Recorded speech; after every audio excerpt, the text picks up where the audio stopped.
Moi, ce qui m'intéresse, c'est les gens qui ont du talent, c'est des gens qui font des choses incroyables.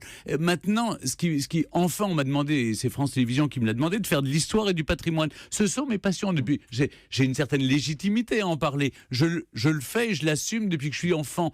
Donc, je prends énormément de plaisir. Je peux vous dire que parfois, j'ai esquissé un bâillement d'ennui sur un eyeliner ou un tutoriel de coiffure. Donc, comment ça va bien, d'accord. C'est plus du tout le cas. Quand il s'agit de patrimoine, je suis tout oui. Je suis au taquet.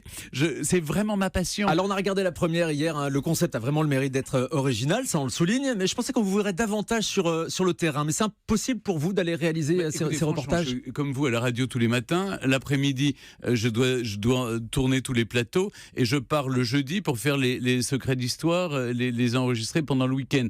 Ce week-end, j'ai d'ailleurs tourné à Venise un soir de fête, qui est une autre émission que vous verrez à la fin de l'année. Oui.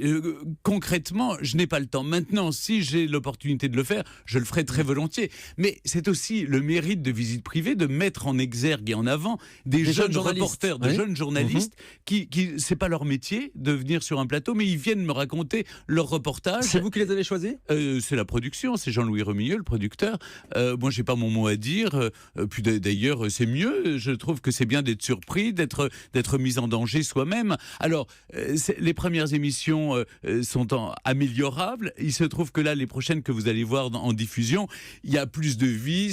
Sur le plateau, il va se passer des choses. Froid.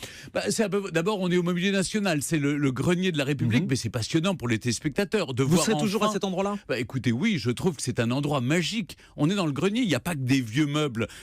C'est pas poussière et naphtaline. Hein. C'est au contraire, c'est le grenier. Il y a des meubles contemporains. Ça va à toutes les époques. Au fond, ça sert à quoi, Visite Privée ? C'est de vous raconter que tout a une histoire, d'une part, et que d'autre part, tout est prétexte pour parler de patrimoine. Il y a une émission sur la danse. Très bien, la danse, c'est quoi ? C'est l'institution, c'est à la fois l'école de danse de l'opéra, mais c'est aussi le fabricant des chaussons. Si on parle de jardin, mais il y a les plus beaux jardins. Oui, c'est le patrimoine au sens large. Vous allez même faire des émissions sur les tatouages. Sur les tatouages, il va y avoir les jeux vidéo avec Juliette en invité, qui est la présidente du fonds de soutien aux jeux vidéo français, parce que c'est aussi entrer dans le patrimoine depuis 40 ans. Le patrimoine est prétexte à parler de tout ce qui est formidable et qui est fait en France. J'ai envie que ce soit une émission feel good, c'est-à-dire on se sente bien fier de la France. Il y a une émission sur le vin, on va aller retrouver le tonnelier qui est le roi de l'export des tonneaux et des barriques pour le vin dans le monde entier. Quel enthousiasme, Stéphane Bern. Mais franchement, on peut pas dénigrer en permanence tout. Au contraire, j'ai envie qu'on tire vers le haut. Il y a une montée en gamme, c'est évident sur France Télévisions, les après-midi de France 2,